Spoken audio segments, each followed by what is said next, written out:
Hello everyone, আসসালামু আলাইকুম। সবাই কেমন আছেন? সবাইকে ওয়েলকাম জানিয়ে নতুন একটি ভিডিও শুরু করছি। কাঁচা আম আমরা বাসায় কিভাবে খাই সেটাই আজকে আমি দেখাবো। প্রথমে আমগুলোকে গাছ থেকে পেড়ে নিয়ে এসে ভালো করে ক্লিন করে নিলাম।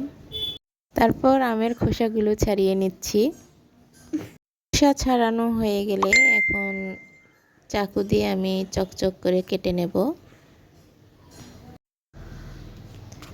দেখতে পাচ্ছেন খুব ভালো মতন আমি খোসাগুলো ছাড়িয়ে নিয়েছি। এখন চাকু দিয়ে কেটে নেব। আপনারা চাইলে বটি দিয়েও এটা করতে পারেন। আমি চাকু দিয়ে করে নিয়েছি।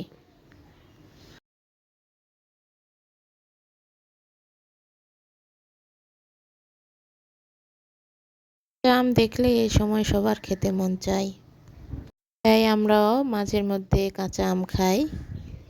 ঠিক এভাবেই।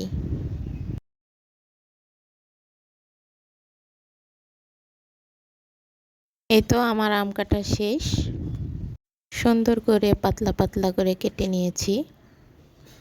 এখন একটি চাটনি বানাবো।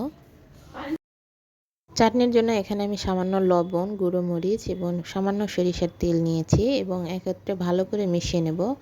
তাহলে আম দিয়ে খাওয়ার জন্য আমার চাটনিটি রেডি। এখন এই কাঁচা আম দিয়ে এই চাটনিতে খেতে অনেক টেস্টি। আপনারা সবাই বাসায় ট্রাই করে দেখবেন, একবার হলেও অনেক সুস্বাদু। গ্রীষ্মকালে এরকম কাঁচা আম দিয়ে চাটনি খাওয়ার মজাই আলাদা।